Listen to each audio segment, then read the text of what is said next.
कल रात से ही सोशल मीडिया पर एक वीडियो बहुत वायरल है। कांवड़ यात्रियों द्वारा पुलिस वाहन में तोड़फोड़ करना, डंडों से उसे एकदम चकनाचूर कर देना और उसके बाद गाजियाबाद की उस सड़क पर उसे पलट देना अपने आप में बहुत सारे सवालिया निशान खड़े। एक तरफ तो यूपी की सरकार कह रही है कि हम कांवड़ यात्रियों के लिए हर दुनिया जहान की सहूलत को प्रदान कर रहे हैं, मगर दूसरी तरफ कांवड़ यात्रा के नाम पर कुछ लोगों द्वारा बात बात में तोड़फोड़ करना, किसी भी वाहन को तोड़ देना, किसी भी ढाबे पर मारपीट करना और तोड़फोड़ करना, किसी भी आदमी के साथ बहस और उसके साथ हाथापाई कर लेना अपने आप में बहुत सारे सवालिया निशान पैदा करता है। इंतहा तो तब हो गई जब इन्होंने पुलिस के वाहन को भी नहीं बख्शा। गाजियाबाद में एक जगह रोड पर कल रात में इन कांवड़ यात्रियों ने बाकायदा पहले पुलिस की उस गाड़ी में तोड़-फोड़ की, शीशे तोड़ दिए, डंडों से मार-मार के हेडलाइट सब चीजें तोड़ दी। उसके बाद से उसको वहीं पर सब लोगों ने धक्का देके बीच सड़क में पलट दिया। इस पूरे मामले को कांवड़ यात्रा के नाम पर कैसे सियासत हो रही है, कांवड़ यात्रा के नाम पर कैसे ये गुंडागर्दी हो रही है, ये सब चीजों को समझने के लिए, समझने से पहले हम लोग इस वीडियो को देखते हैं तो आपको थोड़ा समझ में आएगा कि आखिर ये पूरा मामला कैसे चल रहा है और क्या चीजें हैं। इस वीडियो को जरा ध्यान से देखिए तो आपको समझ में आएगा कि कांवड़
खुद बताइए कि इस पूरे मामले में किस तरीके से देखते हैं।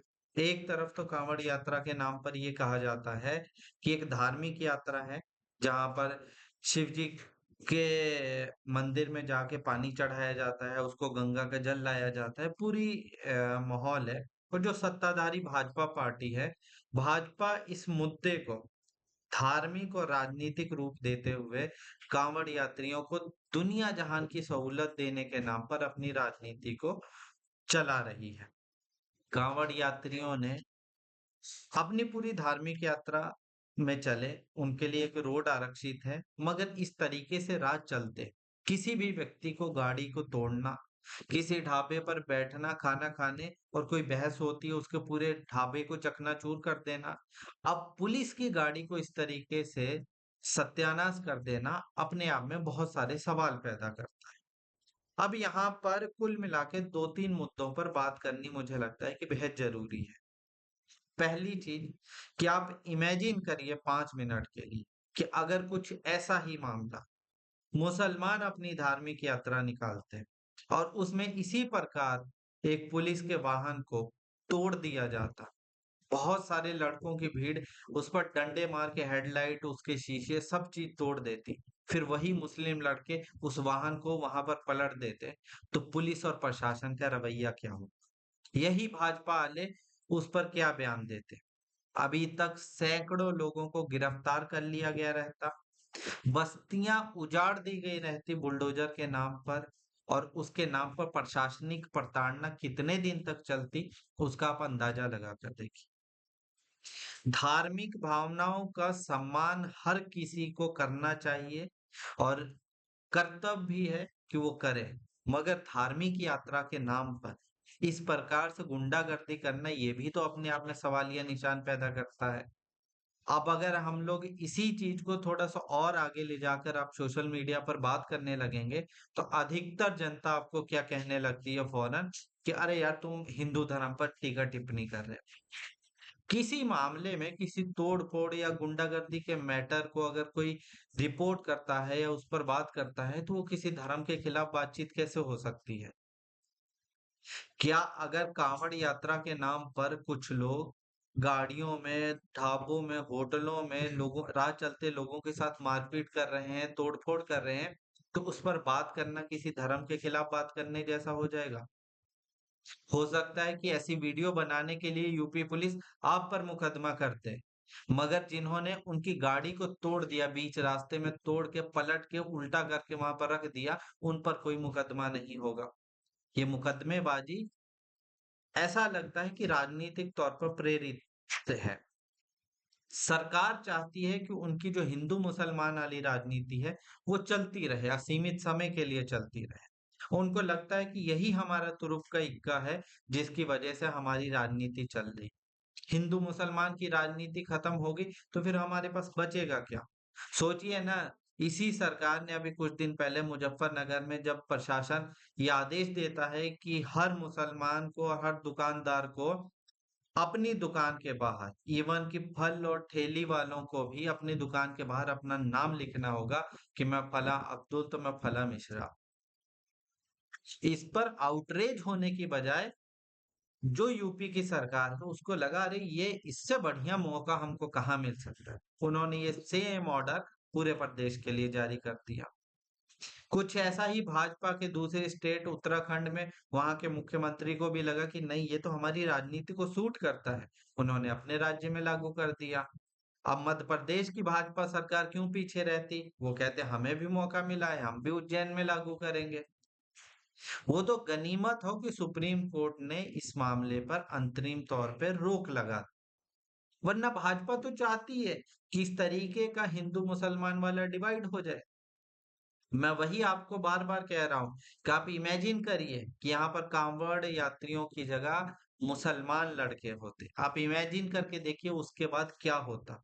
यही उत्तराखंड की सरकार, यही यूपी की सरकार, यही मध्य प्रदेश की सरकार बुलडोज़र लिए-लिए पूरे मोहल्ले के मोहल्ले घूमती और जैसे ज़रा-सा भी जिस पे शक होता, उसका मकान जमी-दोज कर देती।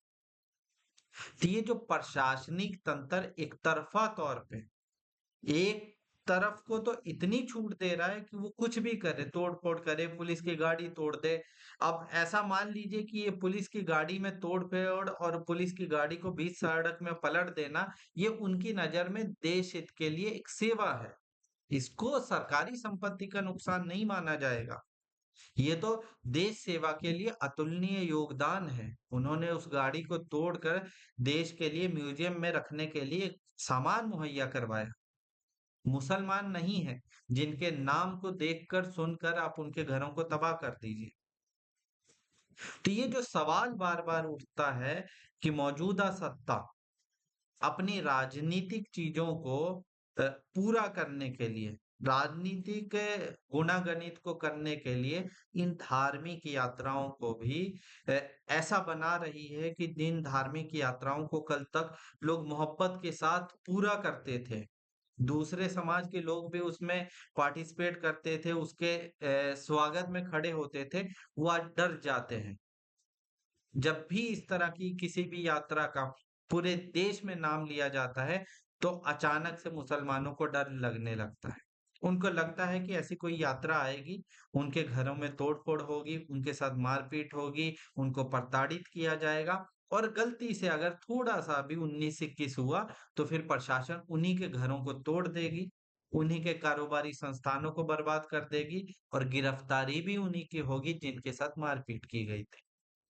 तब सोचिए कि हमारे समाज को मौजूदा सत्ताधारी पार्टी ने कहाँ पर पहुँचा दी। जो समाज कल तक एक दूसरे के साथ मिल-जुल कर रहता था, उस समाज को आज इन्होंने 2 खेमों में बाँट दिया है। धार्मिक यात्राएँ आज से नहीं चल रही हैं, वर्षों से चल रही हैं। समाज मिल-जुल कर धार्मिक त्योहार और धार्मिक यात्राओं का आयोजन करते थे। मगर आज लोगों को डर लगता है कि कहीं ऐसी धार्मिक यात्राएँ उनके विनाश का कारण ना बन जाएँ। तो मुझे लगता है इन मुद्दों पर अगर खुल के बात करें, तो बहुत सारी बातें खुल कर आएँगी। एक आखिरी बात अ, जो मुझे लगता है करनी चाहिए कि प्रशासन का रवैया इन सब मुद्दों में कैसा होता है। अगर किसी मुसलमान के ऊपर कोई छोटा-सा भी आरोप लगे, झूठा-सच्चा कैसा भी आरोप लगे, यही प्रशासन अचानक से एक्टिवेट हो जाता है शक्तिमान की तरह, कि नहीं, हम यहाँ पर कार्रवाई करेंगे। आरोप साबित होने से पहले वो खुद कहता है कि हम साबित करेंगे, हम जज साहब बने, हमने साबित कर दिया, अब तुम्हारा घर बुलडोज़र से तोड़ देंगे हम। मगर जब यही आरोपी या ऐसा ही कोई आरोप दूसरे समुदाय पर लगता है या बहुसंख्यक पर लगता है, तो ये प्रशासन एकदम चुप हो जाता है, खामोश हो जाता है। उनके घरों की तरफ नहीं जाता, गिरफ्तारियाँ तक नहीं होती सोचिए। संगीन आरोप लग जाते हैं तो भी गिरफ्तारियाँ नहीं होती और गलती से अगर प्रशासन अपना काम करते हुए तोड़-फोड़ के या समाज में द्वेष फैलाने के आरोप में इन लोगों को गिरफ्तार भी कर ले, तो इन्हीं में से इसी सत्ताधारी पार्टी के बहुत सारे मंत्री और नेतागण फूल-मालाएँ ले जाकर उस आरोपी के स्वागत में जेल के बाहर खड़े रहते हैं। उनको लगता है कि हमारा बच्चा जंग जीत कर आया है। अरे! इतना हमारा होनहार बच्चा जिसने समाज में द्वेष फैलाने का काम किया है, ये कैसे जेल के अंदर रह सकता था? इसे तो हमारी पार्टी के अंदर शामिल करना चाहिए। एक किस्सा नहीं हुआ है ऐसा, दसियों मामले हुए हैं। तो ये समाज में प्रशासनिक, सामाजिक और राजनीतिक तौर पर जो 2 खेमे 2 धुरों में बाँटने की कोशिश की जा रही है, ये समाज के लिए बेहद खतरनाक है। अगर समाज आज इस पर बात नहीं करेगा, आज इन चीज़ों पर खुलकर विरोध नहीं करेगा, तो कल को इस जंगल की आग में सब कुछ खाक हो जाएगा। ना आपका घर बचेगा, ना इसका घर बचेगा, ना उसका घर बचेगा। सब खाक हो जाएगा, फिर सब बैठकर मातम मनाइएगा और फिर अफ़सोस करिएगा कि काश हमने उस वक़्त इसके लिए कोशिश कर ली होती। फिर मातम मनाने का भी कोई फ़ायदा नहीं, सब कुछ उजड़ जाएगा। तो आप इन चीज़ों पर क्या सोचते हैं? इन मुद्दों पर आपकी क्या राय है? हमारे साथ ज़रूर साझा करें और इस तरह की और वीडियो देखने के लिए हमारे चैनल के साथ जुड़े रहें। धन्यवाद।